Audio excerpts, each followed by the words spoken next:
Assalamualaikum warahmatullahi wabarakatuh. Selamat pagi Pak Ubay dan teman-teman kelas 6D akuntansi yang telah berpartisipasi dalam presentasi pagi hari ini. Kami dari kelompok 3 yang beranggotakan Natasha Rizky, Novi Herawati, Zahratul Latifah, Fikri Nur Yahya, Devinta Irza Pratama, dan Yiska Alvina Permatasari akan mempresentasikan mengenai analisis laporan keuangan internasional. Selanjutnya yaitu tantangan dan peluang dalam analisis lintas negara. Analisis keuangan lintas negara menggunakan banyak yurisdiksi. Seorang analis, contohnya, bisa saja memiliki kesempatan untuk meneliti sebuah perusahaan di luar negara asalnya atau membandingkan perusahaan-perusahaan dari dua negara atau lebih. Tantangan-tantangan yang unik menanti mereka yang melakukan analisis. Negara-negara memiliki perbedaan yang dramatis dalam praktik akuntansi dan auditnya, kualitas pengungkapan, sistem hukum dan aturan, sifat dan tingkatan resiko bisnis, dan cara melakukan bisnis. Keragaman ini berarti bahwa alat-alat bantu analitis yang efektif dalam salah satu yurisdiksi bisa saja kurang efektif dalam yurisdiksi lain. Analisis seringkali menghadapi tantangan-tantangan yang menakutkan dalam usahanya, mendapatkan informasi yang dapat dipercaya. Di banyak ekonomi pasar berkembang, analisis keuangan seringkali memiliki reliabilitas yang terbatas. Kerangka kerja analisis bisnis. Palepu, Bernard, dan Haley memberikan sebuah kerangka kerja yang berguna untuk analisis bisnis dan valuasi dengan menggunakan data laporan keuangan. 4 tahapan analisis dari kerangka kerja tersebut adalah yang pertama, analisis strategi bisnis, yang kedua analisis akuntansi, yang ketiga analisis keuangan atau analisis rasio dan analisis arus kas, dan yang keempat analisis prospektif atau peramalan dan valuasi. Kepentingan relatif dari setiap tahapan bergantung pada tujuan analisis. Kerangka kerja analisis bisnis dapat diterapkan pada banyak konteks keputusan termasuk analisis sekuritas, analisis kredit, serta analisis penggabungan dan akuisisi. Analisis strategi bisnis internasional. Analisis strategi bisnis merupakan sebuah langkah awal yang penting dalam analisis laporan keuangan. Analisis ini memberikan sebuah pemahaman kualitatif mengenai sebuah perusahaan dan pesaingnya dalam iklim ekonomisnya. Hal ini menjamin bahwa analisis kuantitatif dilakukan dengan menggunakan sebuah sudut pandang menyeluruh, dengan mengidentifikasi poros-poros penggerak keuntungan yang utama dan risiko-risiko bisnis. Analisis strategi bisnis membantu analis untuk membuat pikiran yang realistis. Ketersediaan informasi. Analisis strategi bisnis sangat sulit di beberapa negara karena kurangnya informasi yang dapat dipercaya tentang perkembangan makroekonomi. Pemerintah di negara-negara maju kadang menyalahkan penerbitan statistik ekonomi yang salah atau menyesatkan. Situasinya lebih buruk di banyak negara-negara berkembang. Rekomendasi untuk analisis. Batasan data membuat analisis strategi bisnis sulit untuk dilakukan dengan menggunakan metode penelitian tradisional. Seringkali, kunjungan diperlukan untuk mempelajari iklim bisnis setempat dan bagaimana industri serta perusahaan dapat benar-benar beroperasi, khususnya di negara-negara pasar berkembang. World Wide Web juga menawarkan akses cepat untuk informasi yang akhir-akhir ini tidak tersedia atau sulit didapatkan. Analisis akuntansi. Tujuan analisis akuntansi adalah untuk menilai tingkatan di mana hasil-hasil laporan sebuah perusahaan menggambarkan realitas ekonominya. Analis harus menilai kebijakan dan perkiraan akuntansi perusahaan tersebut, dan menilai sifat serta tingkatan fleksibilitas akuntansi sebuah perusahaan.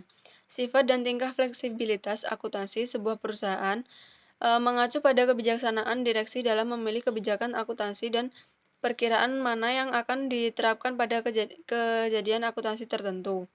Untuk mendapatkan kesimpulan yang bisa dipercaya, analis harus menyesuaikan jumlah akuntansi yang dilaporkan untuk menghilangkan penyimpangan yang disebabkan oleh penggunaan metode-metode akuntansi yang dirasa kurang tepat.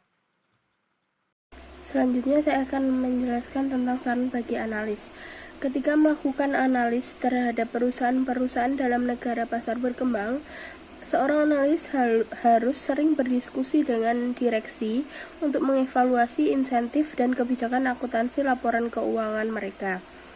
Banyak perusahaan di negara pasar berkembang yang berhubungan erat dan para manajer mungkin tidak memiliki dorongan yang kuat untuk mengungkapkan yang penuh dan kredibel. Selanjutnya adalah analisis keuangan internasional. Tujuan menganalisis keuangan adalah untuk mengevaluasi kinerja suatu perusahaan pada masa kini dan masa lalu, serta untuk menilai apakah kinerja tersebut dapat dipertahankan atau tidak. Dalam analisis keuangan internasional terdapat dua analisis, yaitu yang pertama adalah analisis rasio. Analisis rasio mencangkup perbandingan rasio antara suatu perusahaan dengan perusahaan lainnya dalam industri yang sama. Perbandingan rasio suatu perusahaan antar waktu atau dengan periode fiskal lain, dan atau perbandingan rasio terhadap beberapa acuan yang baku.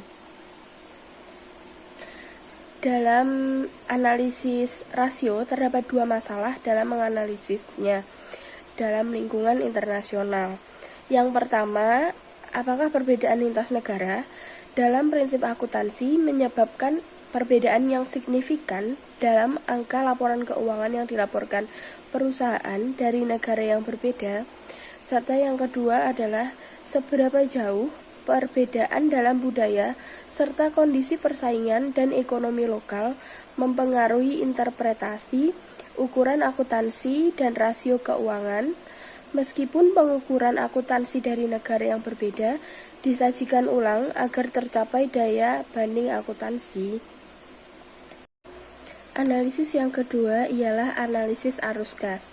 Analisis arus kas berfokus pada laporan arus kas yang memberikan informasi mengenai arus kas, baik itu arus kas masuk maupun arus kas keluar, yang diklasifikasikan menjadi aktiva operasi, investasi, dan pendanaan, serta pengungkapan mengenai aktivitas investasi dan pendanaan non-kas, serta periodik untuk menjawab banyak pertanyaan mengenai kinerja dan manajemen perusahaan.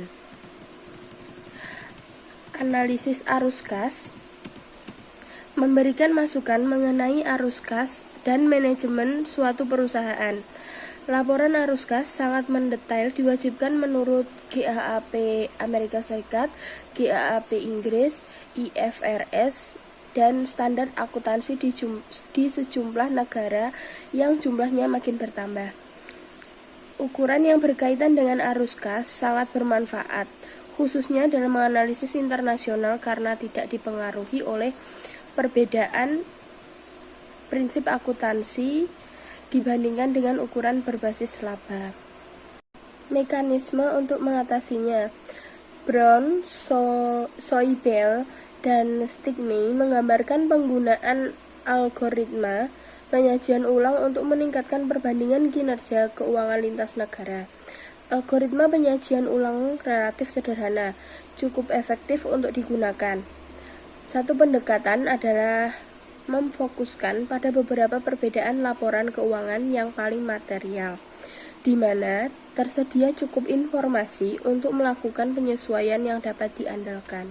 Assalamualaikum warahmatullahi wabarakatuh. Saya Noverawati, NPM 107. Di sini saya akan menjelaskan mengenai analisis prospektif internasional. Analisis prospektif internasional menggunakan dua langkah perhitungan. Yang pertama yaitu perhitungan perkiraan dan yang kedua yaitu perhitungan valuasi. Yang pertama, dalam perhitungan perkiraan, para analisis membuat perkiraan yang jelas mengenai prospek sebuah perusahaan berdasarkan strategi bisnis, akuntansi, dan analisis keuangannya. Langkah ini mengedepankan pertanyaan seperti bagaimana strategi bisnis perusahaan mempengaruhi banyaknya penjualan dan keuntungan di kemudian hari. Selanjutnya, sudahkah perusahaan menggunakan kebijakan akuntansi yang harus dan akan membuat pendapatannya makin kuat, mungkin pada biaya operasional yang lebih rendah tahun depan? Selanjutnya, akankah hubungan keuangan yang dibuktikan dalam analisis rasio seseorang analisis terus berlanjut? Kemudian yang kedua, dalam perhitungan valuasi, analisis mengubah perkiraan kuantitatif menjadi perkiraan sebuah perusahaan. Valuasi digunakan secara lengkap atau jelas dalam keputusan bisnis. Contohnya yaitu valuasi merupakan dasar dari rekomendasi investasi ekuitas analisis. Dalam menganalisis penggabungan yang mungkin tercipta, perusahaan yang berpotensi untuk mengambil perusahaan lain akan memperkirakan nilai dari perusahaan yang akan diambil. Selanjutnya, banyak pendekatan valuasi yang digunakan, mulai dari analisis arus kas sekarang hingga teknik-teknik yang lebih sederhana berdasarkan pada kelipatan berbasis harga. Di sini saya akan menjelaskan mengenai akses informasi. Akses informasi yaitu informasi mengenai ribuan perusahaan dari seluruh dunia sudah bisa didapatkan secara luas dalam beberapa tahun terakhir. Sumber-sumber informasi yang tak terhingga bisa dilihat di World Wide Web. Perusahaan-perusahaan di seluruh dunia saat ini sudah memiliki situs web, dan laporan tahunan mereka bisa didapatkan secara cuma-cuma dari beragam sumber internet dan sumber-sumber lainnya. Banyak perusahaan yang juga menanggapi permohonan tertulis dan melalui telepon untuk laporan tahunan dan dokumen keuangan lainnya. Namun, jumlah informasi perusahaan yang tersedia juga berbeda di setiap negaranya. Terima kasih. Ketepatan waktu dari sebuah informasi. Ketepatan waktu penerbitan laporan keuangan, laporan tahunan, pengarsipan aturan, dan semua yang berkaitan dengan akuntansi berbeda di setiap negara. Walaupun laporan keuangan kuartal merupakan sebuah praktik yang diterima secara umum di Amerika Serikat, tidak demikian di tempat lain. Kelambatan laporan keuangan juga bisa diperkirakan dengan membandingkan akhir tahun pembukuan sebuah perusahaan dengan tanggal laporan auditnya. Tanggal laporan audit seringkali dianggap sebagai sebuah indikasi tentang kapan informasi keuangan sebuah perusahaan tersedia untuk publik. Variabilitas dalam ketepatan waktu informasi akuntansi menempatkan beban tambahan pada pembaca laporan keuangan asing. Beban ini sangat besar bagi perusahaan-perusahaan yang keadaan operasionalnya sering berubah. Valuasi yang berarti membutuhkan pembaruan yang konstan dari jumlah yang dilaporkan dengan menggunakan cara-cara konvensional dan di luar kebiasaan. Pertimbangan mata uang asing. Akun-akun yang dinyatakan dalam mata uang asing menghadapkan pada analis keuangan dengan dua jenis masalah.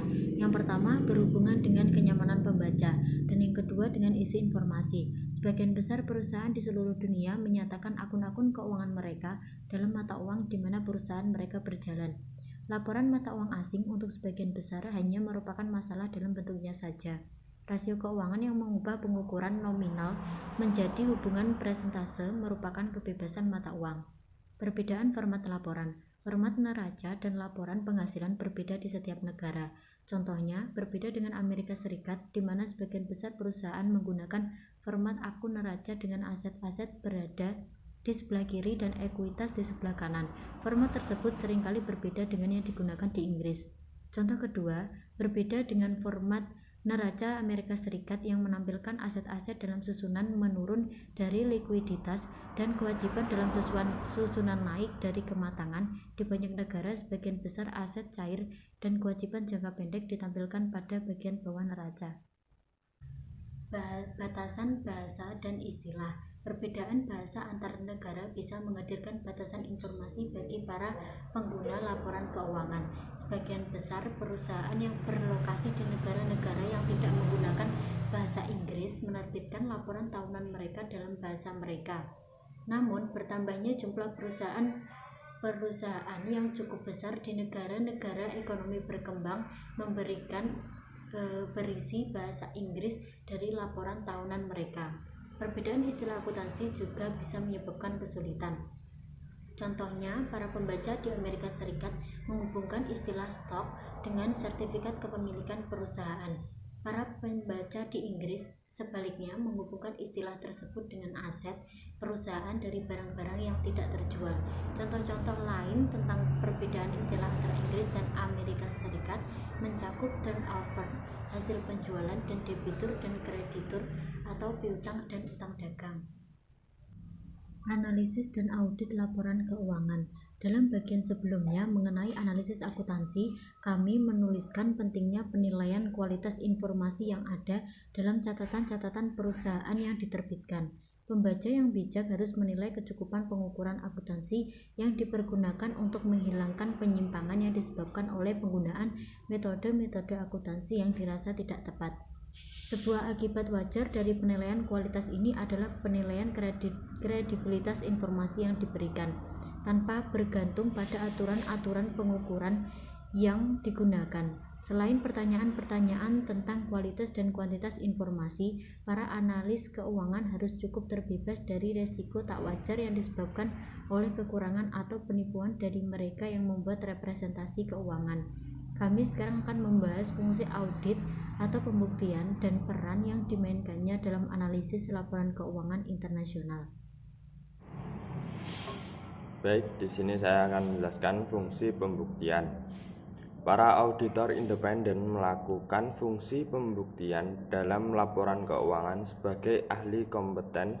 Dari luar, mereka meninjau informasi keuangan yang diberikan oleh direksi suatu perusahaan dan kemudian membuktikan reliabilitas, kewajaran, dan aspek-aspek kualitas lainnya.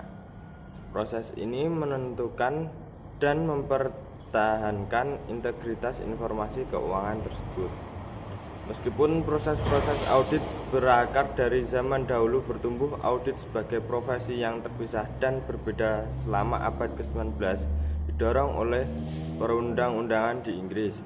Kira-kira pada tahun 1845 mengenai persyaratan bahwa perusahaan menyimpan catatan-catatan yang harus diaudit oleh orang lain selain direktur. Dewan Akuntansi yang pertama adalah Society of Accountants di Edinburgh. Laporan audit. Pembuktian auditor biasanya disampaikan kepada para pembaca laporan keuangan melalui laporan audit. Laporan ini mengikuti atau dalam beberapa kasus mendahului laporan keuangan utama suatu perusahaan yang ada dalam laporan tahunannya. Selanjutnya, tampilan 98 persyaratan laporan untuk laporan audit. Yang pertama, Inggris. Laporan auditor mengungkapkan tanggung jawab direktur perusahaan dan cakupan audit, dasar pendapat dan pernyataan pendapat, neraca laporan berpenghasilan dan catatan-catatan terkait harus dilindungi undang-undang standar audit, memperluas cakupan ini hingga laporan arus kas. Yang selanjutnya, Amerika Serikat. Sebuah laporan standar 3 paragraf menunjukkan perusahaan dan laporan keuangan utama yang diaudit atau jangkauan dan dinyatakan tanggung jawab direksi dan auditor. Misalnya Swedia. Swedish Companies ACR mengharuskan laporan audit mengenai yang pertama, persiapan laporan tahunan sesuai dengan undang-undang. Yang kedua, penggunaan neraca dan laporan penghasilan. Yang ketiga, proposal yang diajukan mencakup laporan administrasi untuk penyusun laba atau defisit yang tidak dialokasikan. Yang keempat, penghentian kewajiban dari anggota dewan direktur dan direktur utama. Selanjutnya, Jerman Commercial Code menetapkan bahwa laporan auditor berisi penjelasan mengenai proses dan hasil audit, termasuk laporan direksi, perkiraan perkembangan mendatang, laporan kesesuaian dengan regulasi hukum, dan sebuah laporan yang menjelaskan sistem manajemen risiko perusahaan. Yang selanjutnya, tampilan 99 perbedaan pendapat. Yang pertama, Inggris. Menurut kami, laporan keuangan memberikan pandangan yang benar dan wajar mengenai keadaan perusahaan dan kelompok pada tanggal 31 Desember 2078 dan mengenai keuntungan serta arus kas kelompok untuk tahun terakhir dan telah benar-benar dipersiapkan sesuai dengan Companies Act 1985. Selanjutnya, Amerika Serikat. Menurut kami, laporan keuangan yang ditunjukkan di atas memberikan dalam semua dalam material. Posisi keuangan gabungan yang besar dari Time Warner pada 31 Desember 20x7 dan 20x8 dan hasil gabungan dari operasionalnya serta arus kasnya untuk masing-masing 3 tahun dalam periode yang diakhiri pada 31 Desember 20XX sesuai dengan GAAP Amerika Serikat. Yang selanjutnya Swedia, akun tahunan dan akun gabungan telah dipersiapkan sesuai dengan annual account act dan dengan demikian memberikan pandangan yang jujur dan benar mengenai posisi keuangan perusahaan dan grup serta hasil operasionalnya sesuai dengan prinsip-prinsip akuntansi yang diterima secara umum di Swedia. Yang selanjutnya Swiss. Menurut kami, catatan akuntansi dan laporan keuangan serta peruntukan yang diajukan untuk laba yang tersedia sesuai dengan undang-undang Swiss dan akra pendirian perusahaan. Yang selanjutnya Norwegia. Laporan keuangan Norsk Hydro dipersiapkan menurut undang-undang dan regulasi serta berpandangan cukup. Posisi keuangan perusahaan sesuai dengan prinsip-prinsip akuntansi yang diterima secara umum di Norwegia. Menurut kami, laporan keuangan gabungan tersebut berpandangan cukup sesuai dengan GAAP Amerika Serikat. Yang selanjutnya audit dan kredibilitas. Kredibilitas laporan audit memiliki beberapa landasan. Landasan-landasan tersebut meliputi tapi tidak terbatas pada sumber standar audit, pelaksanaannya, dan profesionalisme individu atau kelompok yang melakukan audit.